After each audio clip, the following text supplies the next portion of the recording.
11. Korban dalam perang Uhud. 1. Dalam perang Uhud itu ada sebanyak 70 orang Islam yang terbunuh, sedang dari pihak orang musyrik yang terbunuh ada 23 orang. Sekarang itu ada kuburannya, kuburan syuhada Uhud di tembok di tembok tinggi, batu sepinggang atau sedada, sisanya jerejak besi ditutup plastik. Kalau mau nengok ngintip-ngintip. Kalau kita perhatikan di dalam nggak ada yang pakai batu nisan tertulis namanya ya. Ini Hamzah lahir sekian, wafat sekian, nggak ada. Batu-batu aja semuanya. Bukan nggak pandai menulis muslimin zaman itu. Tapi nggak ada, kasih batu aja, batu nisannya. Itu kuburan syuhada Uhud, bisa dilihat di Madinah. Mudah-mudahan Allah izinkan ke sana, ya, yang belum ke sana dan yang sudah ke sana. 70 terbunuh.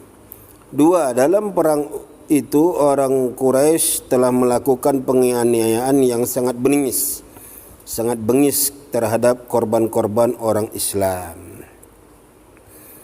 3. Korban perang itu diantaranya ialah Hamzah paman Nabi sendiri. Ia dibunuh dari belakang oleh seorang bernama Wahsy, dijanjikan kemerdekaan bagi dia dan dikasih uang dia kalau berhasil membunuh Hamzah karena dendam kepada Hamzah, dan dibunuh. Muslah, dalam Islam dilarang muslah. Muslah itu diambil kupingnya, diambil hidungnya, diambil bibirnya, tubuhnya lah diambil. Jadi nanti orang jahiliyah itu suka nanti sama anaknya tuh, bapak kau ni, kuping bapak kau ni udah kuawetkan, main bapak kau sama aku, kalah bapak kau, ni kupingnya. Kalau kau mau ngambil kuping ini, main kau sama aku. Itu orang-orang jahiliyah itu. Dan yang nengok dendam tapi nggak bisa apa-apa, ya tinggal dendam aja lah. Itu kebiasaan jahiliyah itu. Suka ngambil bagian-bagian tubuh. Hamzah itu dibelah dadanya. Diambil jantungnya, dikunyah-kunyah, terus dimuntahkan lagi. Dan Islam melarang muslah itu. Muslah itu dilarang dalam Islam. Bunuh, mati, sudah, tinggalkan. Dan itu sebetulnya dakwah dari Islam, bahwasanya Islam itu bukan agama yang bengis. Musuh-musuh Islam tuh nengok, gentleman orang Islam itu ya, udah mati nggak diganggu-ganggunya, mati ya udah mati. Kalau pasukan kita pengecut juga udah mati masih cucuk-cucuk juga lagi, masih bacok-bacok juga lagi. Nggak gentleman, pengecut. Memang dalam militer kafir, di antara cara untuk membuat kita berani adalah dengan mayat musuh itu disiksa-siksa.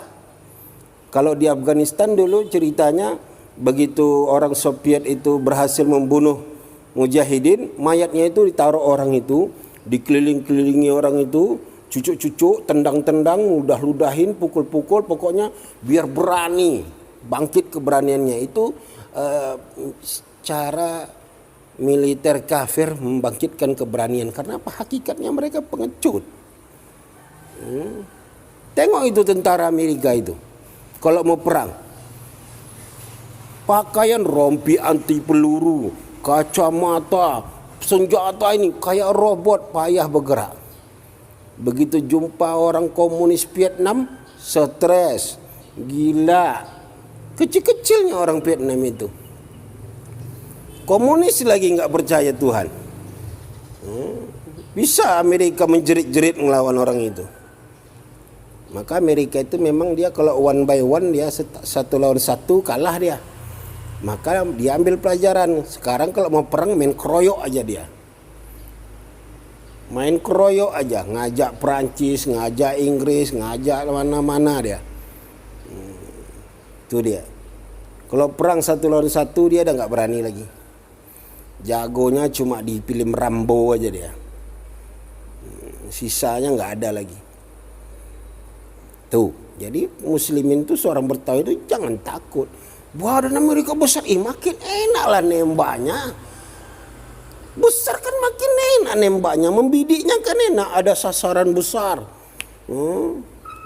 Awak tembak kaki kena kepala kan paten. Ini sasaran kecil ya payahlah ditembak. Jadi jangan takut sama Amerika. Tentara kafir itu nggak ada itu. Di film aja jagonya itu. Itu ya. Jadi muslah itu dilarang dalam Islam dan itu jadi dakwah. Menunjukkan kaum muslimin itu tidak bengis. Orang kafir itu yang bengis.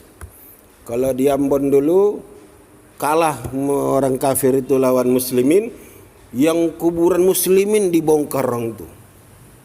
Dibongkar orang itu yang sudah mati, yang udah bertahun-tahun dikubur dibongkar orang itu. Membuat marah kaum muslimin tujuannya. Malah diajak kaum muslimin, iyalah kalian sama yang hidup nggak menang kalian, berani kalian sama yang udah mati. Makin nggak bisa jawab orang Nasoro itu, takut orang tuh. Iya, kalian menangnya sama yang mati, yang udah dikubur, itu kalian bongkar-bongkar. Sama yang hidup lah, baru. Tuh, jadi muslah dilarang oleh Islam, yaitu menyayat-nyayat, motong-motong, ngambil-ngambil bagian tubuh musuh. 4. Setelah ia terbunuh, datanglah seorang perempuan membelah perutnya, lalu mengambil jantungnya, kemudian dikunyahnya, lalu dimuntahkannya kembali. Dalam riwayat itu adalah Hindun, Hindun istri Abu Sufyan. Ya, dalam perang Hindun waktu itu belum masuk Islam. Dendam dia. 5. Kemudian kejadian ini sungguh sangat menyedihkan Rasulullah. Beliau memerintahkan supaya orang-orang yang mati syahid itu ditanam bersama-sama pakaiannya. Ditanam bahasanya ya. Maksudnya dikubur bersama pakaiannya. Itu cara menguburkan orang yang mati di medan perang. Enggak pakai kain kafan lagi.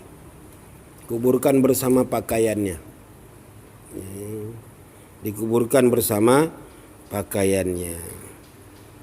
Dan semua syariat bagi yang mati di medan perang, kuburkan bersama pakaiannya. Ya, yang bisa diselamatkan, sepatunya masih bisa dipakai. Ya, tali pinggang tempurnya masih bisa dipakai. Topi bajanya masih bisa dipakai, yang masih bisa dipakai dikumpulkan, dibalikkan kepada keluarganya. Ya. Kalau pakaiannya dibawa bersama mayatnya ke kuburnya, kecuali mayatnya berserak-serak, nah itu dipakai kain kafan, mengumpulkan anggota tubuhnya. Seperti dalam riwayat kasus Hamzah ini, mayatnya berserak karena dibelah, maka dikumpulkan pakai kain kafan. 6. Ketika orang-orang Islam sudah kembali ke kota Madinah, mereka diperolok-olok oleh orang-orang Yahudi dan munafik sambil berkata kepada kawan-kawannya sebagaimana yang disebut di dalam Al-Quran yang berbunyi, "Lau kanu indana ma matu wa ma qutilu." Kalaulah mereka bersama kita, enggak berangkat perang, enggak mati mereka dan enggak terbunuh. Itu dia. Kalau dulu ungkapannya, dah aku bilang sama kau jangan bertempur, tapi kau bertempur juga, jadi mati kau. Ya, itu. Ya kalau memang perang ya perang. Dan munafik itu demikian. Kalau kalah muslimin, cakap mereka gitu. Kalau menang, seperti yang Allah ceritakan, "Lau na'lamu qitalan lattaba'nakum." Waduh, kami enggak tahu akan perang. Kami pikir enggak jadi perang. Kalau tahu kami perang, kami pasti ikut. Nah, pasti ikut kami biar dapat rampasan perang. Gitu dia. Jadi ini memang peristiwa perang Uhud ini banyak hikmahnya. Ya. Badar menang. Wah. Uhud tahu-tahu bisa kita bilang seri lah, kalah enggak, karena musyrikin tidak mengambil rampasan perang, enggak dapat rampasan perang dan enggak berani menyerang Madinah. Balik pulang. Jadi seri bisa. Tapi ini jadi pelajaran. Dari perang Uhud ini seperti yang lalu ada 300 yang membelot kena gembos. Akhirnya mereka pulang. Dan di perang Uhud ini banyak pelajaran-pelajaran.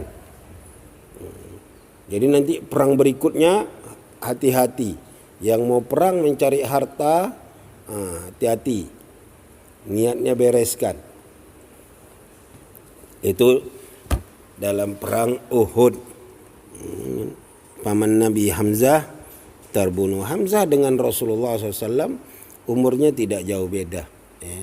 Memang kedudukannya paman Nabi, tapi dia umurnya hanya beberapa tahun berbeda dengan Nabi SAW.